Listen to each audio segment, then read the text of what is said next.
दोस्तों नमस्कार। English to newspapers पर आपका बहुत बहुत स्वागत है। आज हम इस चैनल पर आपके लिए टाइम्स ऑफ इंडिया का एक एडिटोरियल लेकर आए हैं जो आपके सामने है, इन्फॉर्मेशन ओमिशन। तो आज फ्राइडे जनवरी 16 2026 16 जनवरी 2026 शुक्रवार का दिन हम ये इन्फॉर्मेशन ओमिशन पढ़ने जा रहे हैं। हम इसको पढ़ेंगे और इसमें जो ग्रामर और वोकैबुलरी का जो इन्वॉल्वमेंट है वो हम एक्सप्लेन करते हुए चलेंगे, सिंप्लीफाई करते हुए चलेंगे। एडिटोरियल पे आने से पहले इसके टॉप पर देखिए एक कोट दिया हुआ है, एक कंट्रापंटो। हम इस पर थोड़ा नज़र डालें। देखिए कंट्रापंटो क्या होता है? कंट्रा का अर्थ होता है विपरीत, CONTRA, कंट्रा, यानी कि ये क्या हो गया? विपरीत। पंटो का मतलब पॉइंट ऑफ व्यू। तो काउंटर पॉइंट ऑफ व्यू का मतलब काउंटर पॉइंट कह सकते हैं, या काउंटर व्यू कह सकते हैं, या काउंटर पर्सपेक्टिव कह सकते हैं, यानी कि विपरीत विचार, विपरीत दृष्टि, विपरीत दृष्टिकोण, उसको कहेंगे कंट्रापंटो। हम इसको कई अन्य मतलब कई दूसरे शब्दों से भी कह सकते हैं। डिफरेंस पर्सपेक्टिव कह सकते हैं, different perspective, alternative perspective, opposing perspective या अपोजिंग व्यू, ऐसे भी बोल सकते हैं। मीन्स पॉइंट अगेंस्ट पॉइंट भी कह सकते हैं, यानी कि आपने कोई बात कही, हमने कोई बात कही, दोनों बातें आपस में विपरीत हैं, तो हम कह सकते हैं there is another point against this point, point against point. चलिए हम कोट पर आते हैं।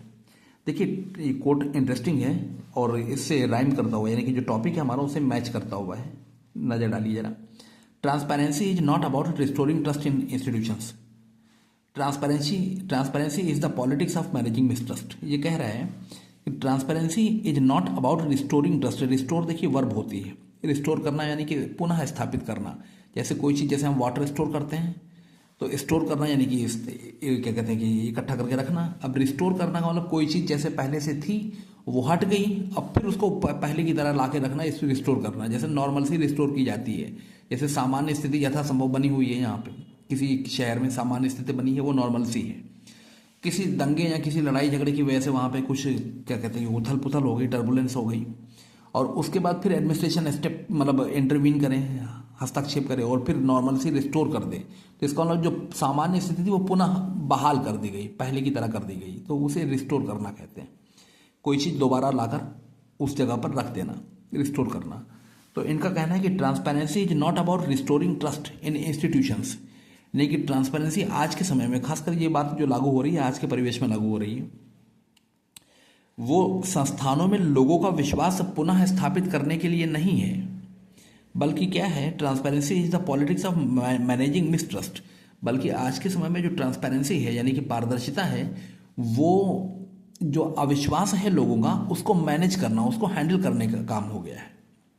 मतलब पारदर्शिता अपने कार्यों से, अपनी नीतियों से या अपने तरीकों से हम स्थापित नहीं कर पा रहे हैं। सरकार स्थापित नहीं कर पा रही है अपने आप में, या लोग या कमीशन वगैरह जो हैं ऐसे, बल्कि अब क्या करते हैं कि वो अविश्वास की स्थिति को मैनेज करते हैं, उसको हैंडल करते हैं, एक तरह का मेकअप करते हैं।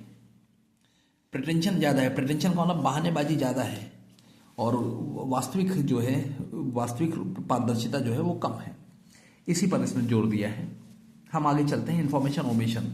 देखिए ओमिशन जो है कमीशन का ऑपोजिट है। कमीशन है हमारे पास सामने, COMMIT से बनता है। कमिट का अर्थ होता है करना, और OMIT ओमिट का अर्थ होता है भूलना। You commit a mistake, you omit something. जब आप कोई गलती करते हैं तो आप ही कमिटेड अ मिस्टेक, यानी कि उसने गलती कर दी।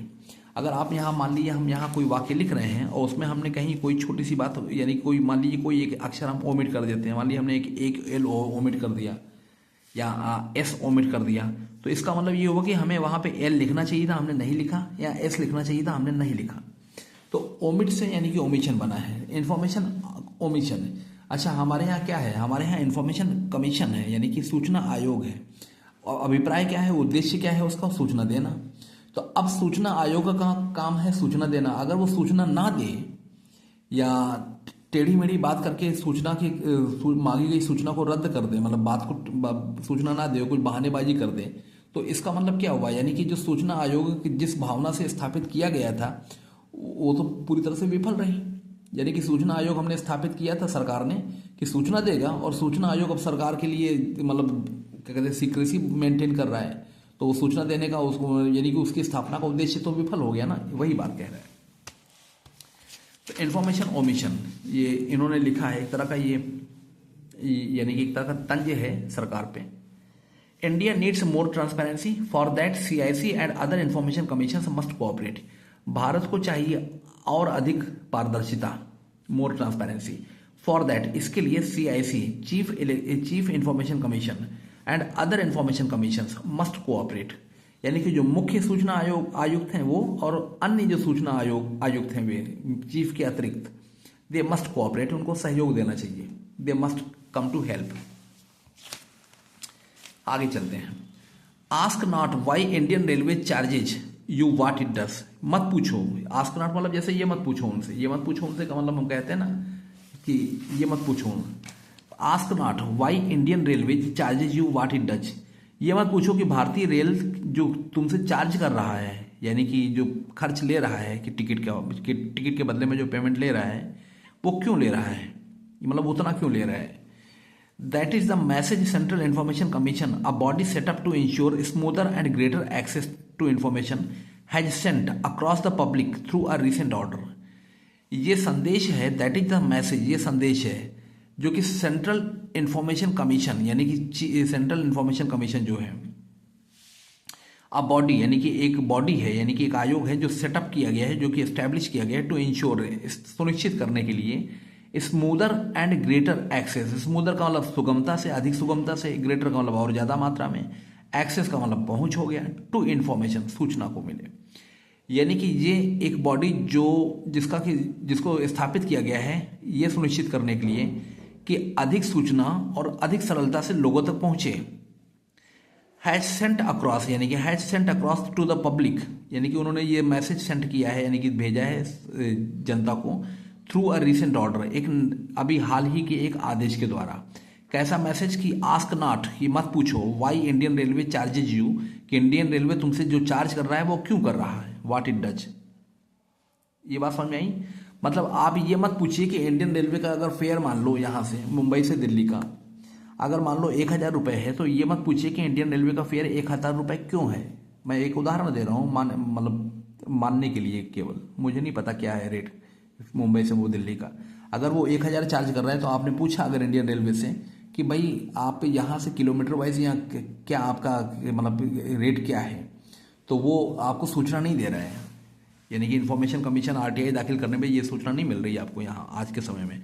तो ask not why Indian Railway charges you what it does, that is the message, यही संदेश है सेंट्रल इन्फॉर्मेशन कमीशन, यानी कि जो केंद्रीय सूचना आयोग ने भेजा है, a body set up to ensure smoother and greater access to information, यानी कि जिसकी स्थापना हुई है किसकी अधिक और सुगमता से मतलब सूचना पहुंचाने के लिए, उसने यह संदेश भेजा है, has sent across to the public, यानी कि जन सामान्य को थ्रू अ रिसेंट ऑर्डर, एक हाल ही के आदेश के द्वारा। I hope the message is clear. थोड़ा सा आगे बढ़ें, ये इसमें कुछ ऐसा नहीं है जो समझ में ना आए, ठीक है। सेंड अक्रॉस ये फ्रेजल वर्ब का नहीं है, ये मैसेज है। Across to the, send across का मतलब ये हुआ कि when you get your message across to your friend, it means आप जब कोई चीज इस पक्ष से उस पक्ष में जाती है, यानी कि एक तरफ से एक दिशा से दूसरी दिशा में जाती है, तो हम अक्रॉस का यूज करते हैं या क्रॉस का यूज करते हैं।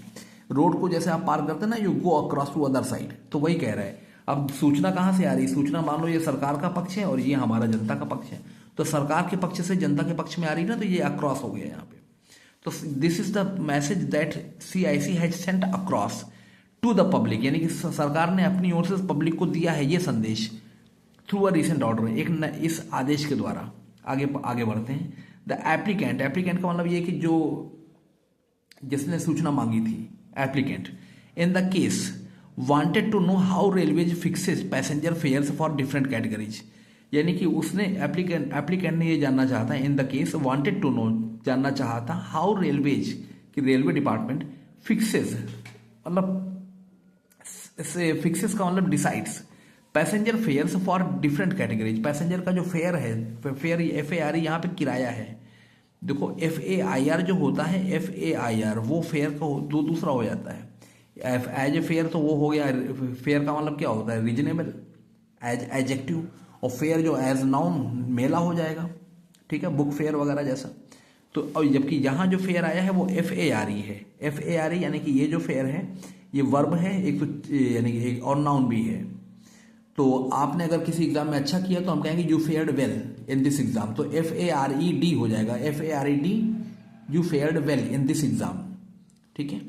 और यहाँ पे फेयर जो FARE या S लगा दो, यहाँ सिंगुलर भी रखो, तो what is the fare from here to there, यहाँ का ऐसे वहाँ का किराया क्या है या वो भाड़ा क्या है, किराया FARE, तो वो वहाँ पे नाउन हो गया।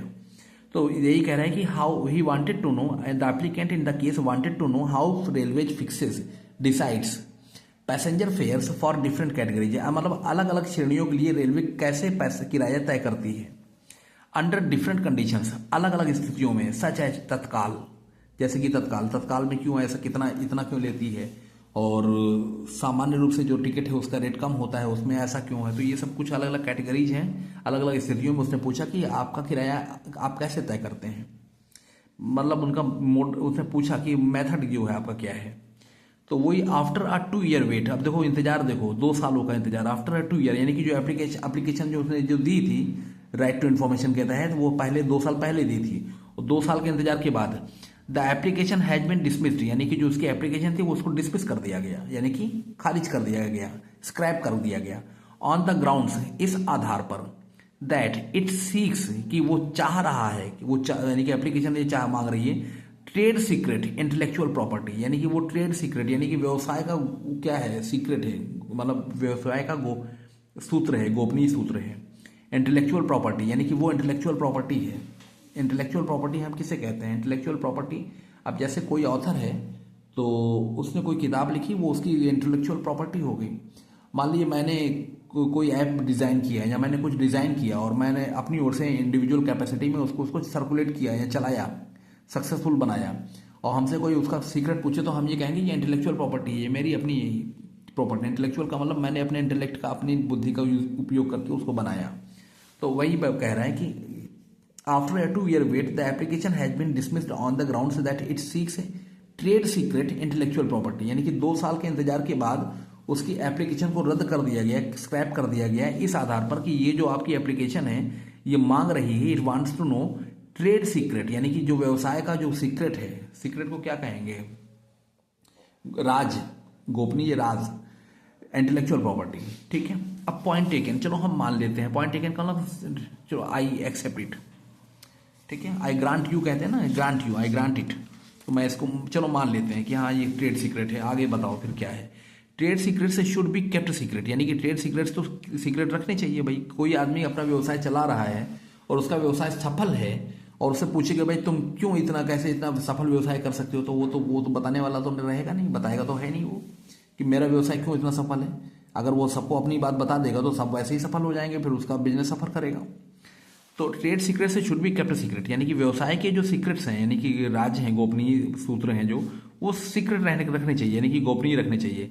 Like Coke's formula scribbled on a scrap of paper and stored in a bank vault, जैसे कि कोक का फॉर्मूला, यानी कि कोक जो कोका कोला है, कि वो कोका कोला कैसे बनता है, scribbled on a scrap of paper, यानी कि स्क्रैप ऑफ पेपर का मतलब पीस ऑफ पेपर, यानी कि एक छोटे से कागज पर उसका फॉर्मूला स्क्रिबल किया, यानी कि लिखा, स्क्रिबल का मतलब जैसे जल्दी में लिखा, and stored in a bank vault, bank vault कहते हैं स्ट्रांग रूम को, स्ट्रांग रूम जिसमें कैश रखा होता है, यानी कि जिसमें कि जन सामान्य को जाना अलाउड नहीं होता।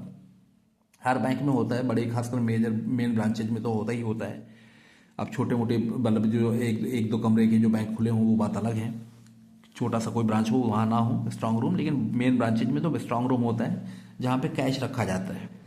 तो बैंक वॉल्ट उसी को कह रहे हैं कि ये trade secrets should be kept secret, यानी कि व्यवसाय के जो सीक्रेट्स हैं उनको सीक्रेट रखना चाहिए। लाइक कोक का formula scribbled on a scrap of paper and stored in a bank vault, यानी कि जैसे कि कोक का फॉर्मूला क्या है, कि कोका कोला कैसे बनता है, और वो सबको थोड़ी फार्मूला बताएगा, वो अपना फार्मूला उसने जैसे मान लो एक कागज टुकड़े पर लिखा और उसको बैंक के स्ट्रांग रूम में जाकर, जैसे स्ट्रांग रूम में या लॉकर में जाकर रखता है ना बंदा अपना ज्वेलरी वगैरह इंपॉर्टेंट प्रेशियस, तो वैसे ही जाके उसने रख दिया। क्यों? क्योंकि वो उसका ट्रेड सीक्रेट है, सबको पता चलेगा तो सब लोग वही फॉर्मूला अपनाएंगे, तो उसका बिजनेस सफर कर जाएगा, उसका फिर कम बिकेगा, दूसरों का भी बिक जाएगा, उतना ही।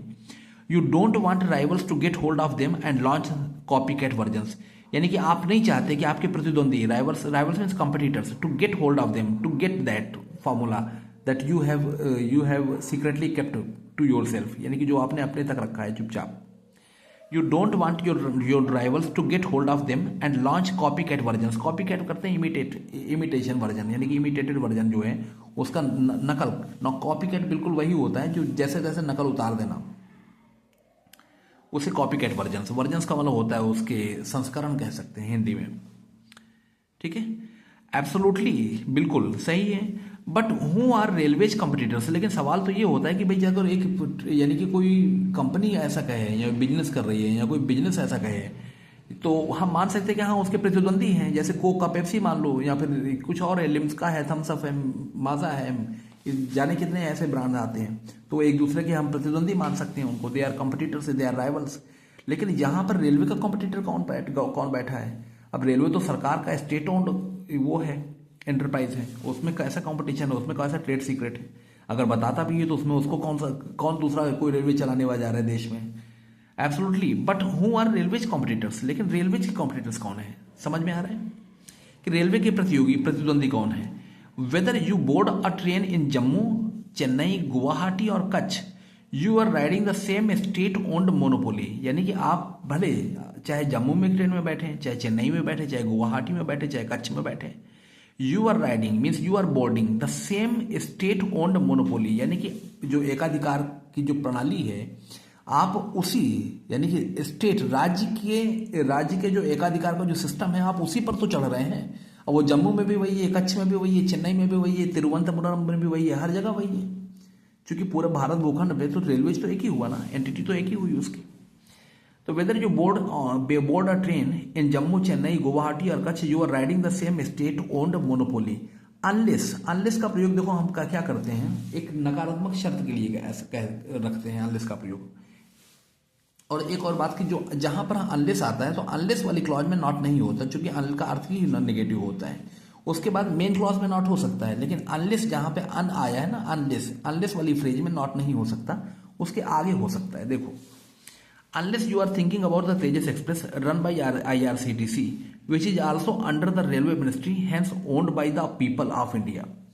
Unless you are thinking about Tejas Express, जब तक आप तेजस एक्सप्रेस के बारे में न सोच रहे हो, रन बाई IRCTC जो कि IRCTC के जो द्वारा चलाई जाती है, विच is also under the railway ministry, जो कि रेलवे मिनिस्ट्री के जो वो भी रेलवे मिनिस्ट्री के अंडर है, के अधीन है।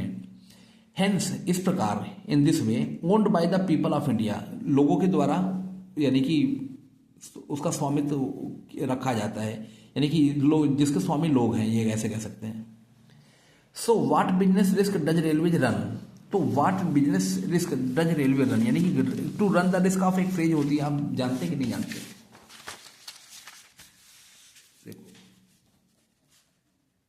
To run the risk of losing something, ये एक वो है, हम STH लिख रहे हैं। देखो हमने ये बात पहले समझाई है अपने किसी वीडियो में, आपने अगर नहीं देखा है तो कोई बात नहीं, हम इसको जहां समथिंग आता है STH हम उसको लिखते हैं ब्रीफ में। समथिंग का मतलब कोई व्यक्ति वस्तु होती है आमतौर पे, ठीक है ना, कोई वस्तु।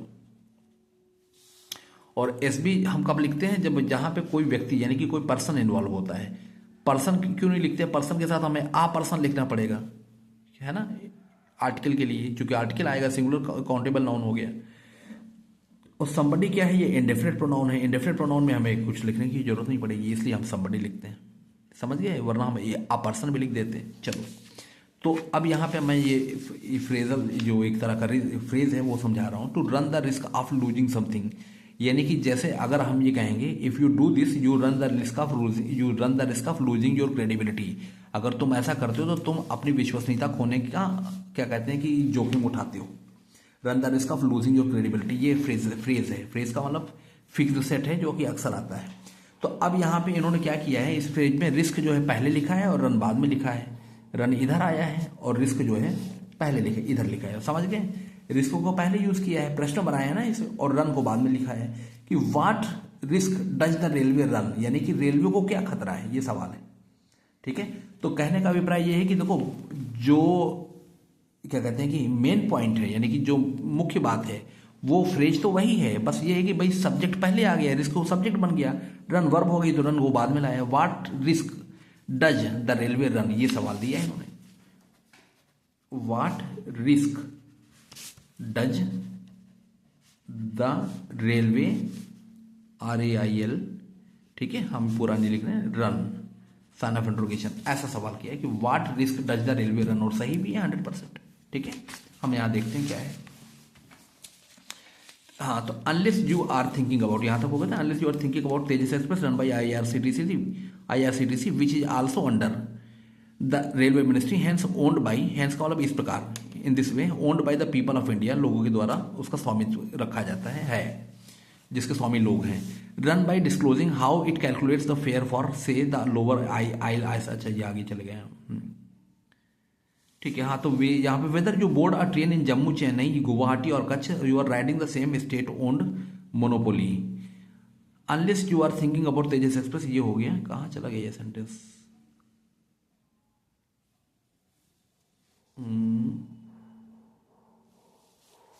अच्छा, ये वेदर यू आर, ये यहाँ पे absolutely, but who are railways competitors, whether you board, ये दिया है ना।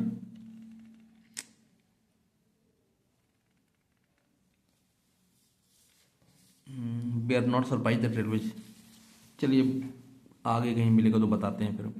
Point taken, trade secrets should be kept secret, एक नज़र डालते हैं। Trade secrets should be kept secret like Coke's formula scribbled on scrap of paper and stored in a bank vault. You don't want rivals to get hold of them and launch copycat versions. Absolutely, but who are railways competitors?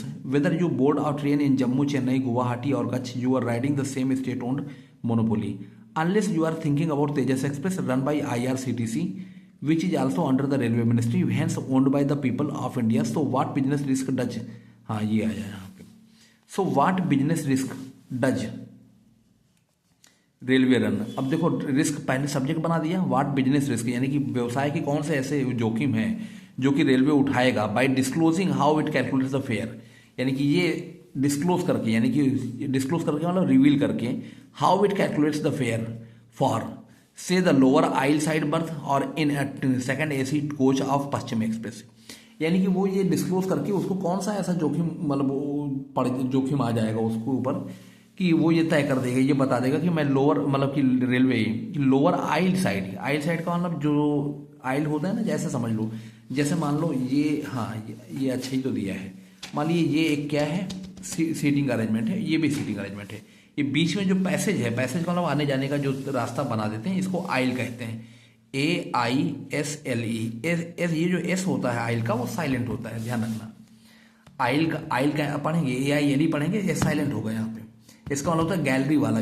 दो तरह की window होती है, मतलब दो तरह की वो होती हैं, सीट्स मिलती हैं। एक तो विंडो सीट होती है, विंडो सीट का मतलब किनारे से खिड़की पर, जो जिसके बाहर आप, गाड़ी के बाहर आप झांक सकते हैं, विंडो सीट हो गई। और दूसरी वो सीट हो गई जो आइल हो गई गैलरी में, यानी कि बीच में, ठीक है। और फिर इधर दूसरी तरफ विंडो हो जाएगी। मान लो अगर ये बस है तो इधर की विंडो हो गई और इधर विंडो हो गई, ये विंडो हो गई, ये विंडो और ये विंडो, ये दो विंडो हो गई। और ये बीच वाला जो हो गया ये आइल हो गया, समझ गए? ये विंडो इधर का और ये विंडो इधर का और ये बीच का आइल हो गया, ठीक है। आइल में क्या होता है, ये साइलेंट होता है, ध्यान रखना।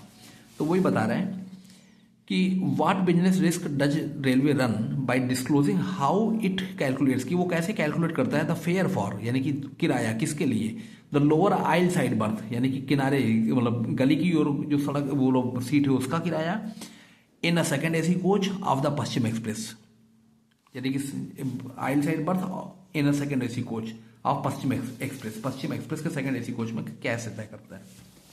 उदाहरण है केवल ये। आगे मेन पॉइंट आगे है, इन्होंने जो बात कही है वो यहाँ मुख्य है, इसको देखने की जरूरत है। We are not surprise that railway refuse to share information, हम चकित नहीं है, आश्चर्य में नहीं है कि रेलवे ने रिफ्यूज कर दिया, मना कर दिया, इनकार कर दिया सूचना देने से।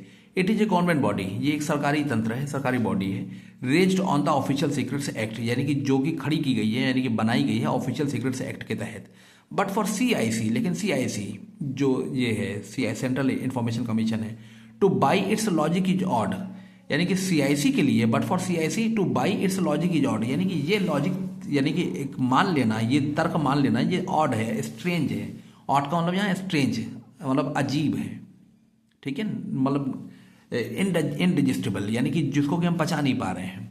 इन अनदर रिसेंट केस, एक दूसरे मामले में, हाल के ही मामले में CIC अग्रीड, CIC सहमत हो गया with the customs department that no public interest would be served by sharing details of businesses exporting limestone from Meghalaya to Bangladesh, but such information should be in the public domain or anyway. Researchers and environmentalists, anyone might need it. अब देखो एक दूसरे मामले में क्या होता है, वहाँ पे इन्होंने एक थोड़ा सा और ज़्यादा एक ग्रेव यानी कि मिस्टेक की है यहाँ पे।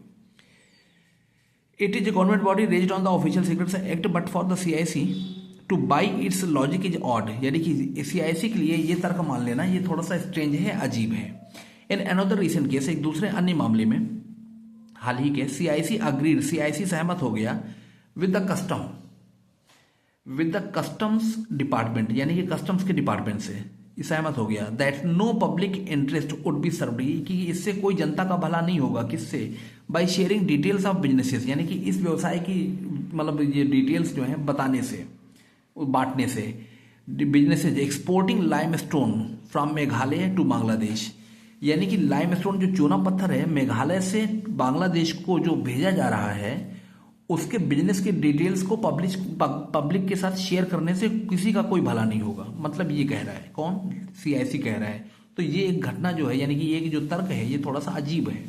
क्यों, आगे देखिए, but such information should be in the public domain, लेकिन ऐसी सूचना जनता के डोमेन में, जनता के तंत्र में होनी चाहिए, जनता के यानी कि परव्यू में होनी चाहिए, उनके परव्यू में, PURVIEW परव्यू कह सकते हैं यहाँ पे।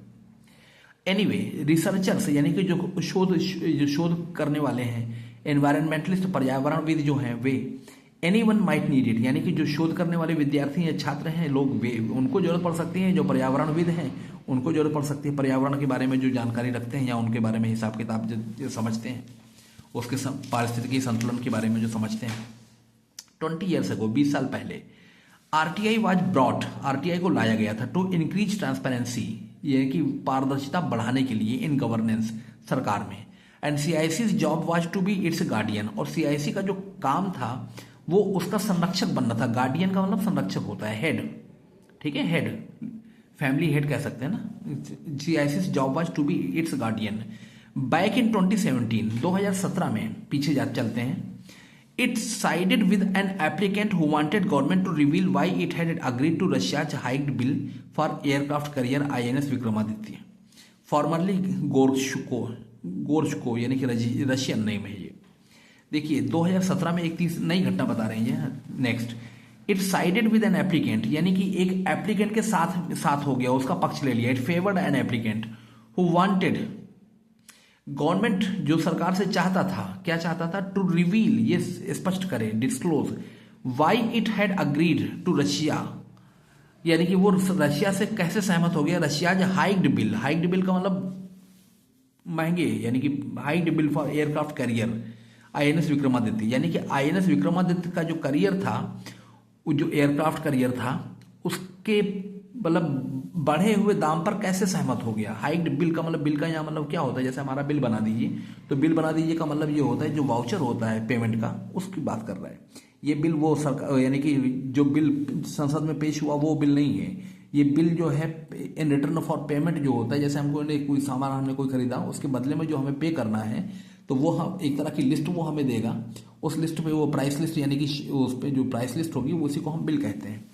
तो वही कह रहा है कि ये जो 2017 में जो CIC है वो एक व्यक्ति के साथ, यानी कि एप्लीकेंट के साथ हो गया, यानी कि उसका पक्ष लिया सरकार के खिलाफ कि आपने रशिया से जो एयरक्राफ्ट करियर था वो INS विक्रमादित्य का, उसका मतलब उसका हाइक्ड बिल, यानी कि इतना बढ़ा हुआ किराया कैसे सहमत हो गए आप, उस पर कैसे मान लिया आपने। फॉर्मरली गोर्शको, यानी कि जिसका INS विक्रमादित्य का नाम जो गोर्शको था। इन 2011, यानी कि दूसरा इंसिडेंट है ये। 17 का एक उदाहरण दिया कि आपने पहले एप्लीकेंट का आपने पक्ष लिया था सरकार के खिलाफ लड़ने के लिए, अब यहाँ 11 के एक दूसरी घटना बता रहा है। इट हैड ओवर रूल का मतलब क्या होता है, देखो, somebody an authority can over rule something, यानी कि कोई अधिकार में कोई है जो हमसे बड़ा है, जो सबसे बड़ा हो, वो ओवर रूल कर सकता है। जैसे सुप्रीम कोर्ट है, तो सुप्रीम कोर्ट ओवर रूल कर सकता है हाई कोर्ट के डिसीजन को, या सेशन कोर्ट के डिसीजन को, या ऐसे किसी लोअर कोर्ट के डिसीजन को। तो ओवर रूल का मतलब क्या होता है कि if you have the authority means you have the right to change something that what somebody else has decided, जो किसी और ने तय किया है, या समबडी हैज डन, किसी ने कोई काम किया या किसी ने कोई निर्णय लिया, आप उसके निर्णय को पलटने की क्षमता है, आप सामर्थ्य, आप अधिकार है, आप पलट सकते हैं। तो ओवर रूल करना इसी को कहते हैं, ओवर राइड करना, ओवर रूल करना, यानी कि आप दूसरे के अधिकार को पलट सकते हैं, यानी कि आप दूसरे के कार्य को कि आपने जो किया है हटाइए, इसको ये करिए, ऐसा करिए। तो इन 2011 में it had overruled RBI objection, इसने आरबीआई के ऑब्जेक्शन को ओवररूल कर दिया था, यानी कि उसको पलट दिया था, to listing the top 100 defaulters of PSU banks. किस बात के लिए? कि जो उन्होंने लिस्ट किया था top 100 defaulters of PSU bank, public sector जो यूनिट्स जो थी उन बैंक्स में 100 डिफॉल्टर्स जो कौन थे उनको लिस्ट, यानी कि उनकी लिस्ट को लेकर ओवररूल कर दिया था आरबीआई के ऑब्जेक्शन को, यानी कि आरबीआई ने कहा कि मत बताइए, इन्होंने बता दिया। 2011 में ये बात थी। But now a similar request for a list of defaulters has been moved to a larger bench. लेकिन अब क्या है? सिमिलर रिक्वेस्ट, वही यानी वैसी ही रिक्वेस्ट, प्रार्थना for a list of defaulters, यानी कि डिफॉल्टर्स की लिस्ट के लिए, has been moved to a larger bench, यानी कि वो एक लार्जर बेंच में, यानी कि एक बड़ी बेंच में डाल दी गई है। बड़ी बेंच का मतलब क्या होता है? देखिए ऐसा होता है, जो बेंच होती है, जो जस्टिस होते हैं या ऐसे जो कमिश्नर्स होते हैं, अब जैसे 2 कमिश्नर बैठ के फैसला दे दें तो वो एक छोटी बेंच हो गई, ठीक है, कम से कम 2 तो, या सिंगल कमिश्नर हो तो वो भी छोटी ही बेंच मानी जाएगी। अब लार्जर बेंच का मतलब क्या होगा? जहाँ 3, 4, 5 लोग आकर किसी एक मुद्दे पर अपनी बात रखें, अपना निर्णय दें। तो जहाँ 4, 5, 6 लोगों का दिमाग लगता है वहाँ पे जो है सरकार के पक्ष में जो भी निर्णय हो वो बात है। तो वही कह रहा है कि moved to a larger bench, ऐसे कोई फैसले जो होते हैं, कई फैसले जो होते हैं लार्जर बेंच के लिए पास जाते हैं। लार्जर बेंच यानी कि जहाँ पे जजेस की संख्या ज़्यादा होती है। तो but now a similar request for a list of defaulters has been moved to a larger bench, यानी कि वैसी ही एक लिस्ट ऑफ डिफॉल्टर्स के लिए जो एक रिक्वेस्ट गई है कि आप लिस्ट ऑफ डिफॉल्टर्स का नाम डिस्क्लोज करें, रिवील करें, वो एक बड़ी बेंच को भेज दी गई है। Even though RBI says the information should be public, यद्यपि इस बार आरबीआई कह रहा है कि इन्फॉर्मेशन शुड बी पब्लिक, की सूचना सार्वजनिक होनी चाहिए। India in 2026 should be more transparent than it was in 2016, यानी कि 2016 में जो भारत था, 2026 का भारत उससे ज्यादा अधिक पारदर्शी होना चाहिए। But it can't be if CIC blocks legitimate request, लेकिन ये नहीं हो सकता अगर सीआईसी सेंट्रल इंफॉर्मेशन कमीशन कहें या चीफ इंफॉर्मेशन कमीशन कहें, either way the ultimate authority is the same, one and the same. Blocks legitimate request, legitimate का मतलब जायज, रीजनेबल, ठीक है। देखो 2 बातें होती है, एक तो लॉफुल होता है और एक लेजिटिमेट होता है। लॉफुल का मतलब जो कानूनी रूप से संगत है, सुसंगत है, वो लॉफुल हो गया। लेजिटिमेट का मतलब जो फेयर है, जो रीजनेबल है, भले वो कानूनी नहीं है। फेयर और रीजनेबल का मतलब क्या हुआ कि हाँ वो होना चाहिए, वो जो होना चाहिए वो कानूनी हो सकता है कानूनी ना हो, लेकिन जो होना चाहिए वो लेजिटिमेट हो गया, रीजनेबल है, इसके पास वो लॉ नहीं है। और लॉफुल का मतलब कानूनी हो गया, जो बैक्ड बाय लॉ। तो ये लेजिटिमेट यानी कि रिक्वेस्ट जो है, जो जायज जो मतलब प्रार्थना है इंफॉर्मेशन के लिए, वो उसको ब्लॉक नहीं करना चाहिए। तो वही कह रहा है कि but it can't be if CIC blocks का मतलब stops, prevents legitimate request. Notably का मतलब ध्यान देने योग्य बात है। It now has its full strength of 10 commissioners after 9 years. ये खासकर ये ध्यान दें, नोटेबली का मतलब ये कि आयरॉनिकली भी कह सकते हैं इसको यहाँ पे। It now has its full strength, यानी कि अब इसमें पूरे 10 कमिश्नर है, जो कि इसकी फुल स्ट्रेंथ है। यानी कि ऐसा होता है ना कि यहाँ अधिकतम कितने कमिश्नर आ सकते हैं, तो इसकी फुल स्ट्रेंथ यानी कि 10 है, तो 10 कमिश्नर आ गए हैं इसमें, यानी कि पूरी स्ट्रेंथ के साथ काम कर रहा है। Means it is working, it should work in full swing, यानी कि अब तो पूरे जोर से काम करना चाहिए इसको।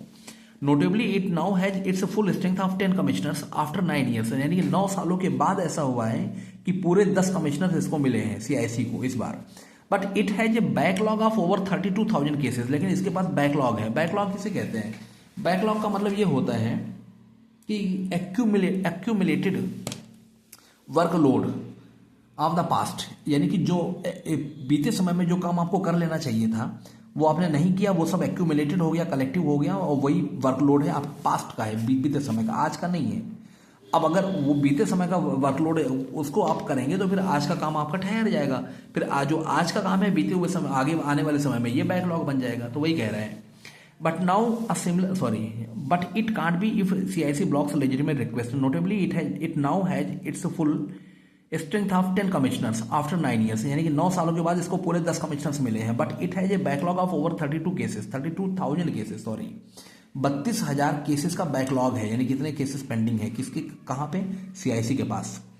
Deciding them without taking up any new cases would take over 3 years, यानी कि बगैर नए मामले लिए हुए, टेकअप का मतलब क्या होता है? पिकअप, टेकअप मतलब पिकअप लेना, एक्सेप्ट करना, तो डिसाइडिंग देम यानी कि इन 32,000 मामलों को तय करना, निर्णय देना, ठीक है, deciding them without taking up any new cases यानी कि without accepting any new cases, बगैर किसी नए मामले को लिए हुए, वुड टेक ओवर 3 years, कम से कम 3 साल लग जाएंगे। यानी कि अगर पुराना ये बैकलॉग ही तय करने का सोच लिया अगर सीआईसी, तो 3 साल तो इनको चाहिए कि बैकलॉग 32,000 केसेस का वो फाइनल करे, क्लियर करे, तब जाके नए केसेस ले पाएगी। 3 साल तक अगर ये बंद कर दे अपना काउंटर कि हम कोई कंप्लेंट नहीं लेंगे, राइट, आरटीआई नहीं लेंगे, तो हम पहले बैकलॉग क्लियर करेंगे, तो इनको 3 साल लग जाएगा खत्म करने में। That defeats the whole point of RTI, यानी कि ये खत्म, यानी defeats the whole purpose of RTI, यानी कि ये आरटीआई का पूरा उद्देश्य विफल करता है। मतलब ये कि आप इन्फॉर्मेशन एक तो छुपा रहे हैं और दूसरी बात आप उसको क्या करते जा रहे हैं, आप उसको इकट्ठे एक्यूमुलेट करते जा रहे हैं और बैकलॉग बनाते जा रहे हैं। तो इससे क्या होता है कि आरटीआई का जो मूल भावना थी इसकी, it defeats the whole purpose of RTI, यानी कि राइट टू इन्फॉर्मेशन का जो पूरा उद्देश्य था वो डिफीट करता है। ये एडिटोरियल था। तो दोस्तों आज हमारा एडिटोरियल बस यही था। आप अपना फीडबैक दीजिएगा, अगर आपको अच्छा लगे तो लाइक शेयर सब्सक्राइब जैसा कि हुआ करता है करिएगा। धन्यवाद।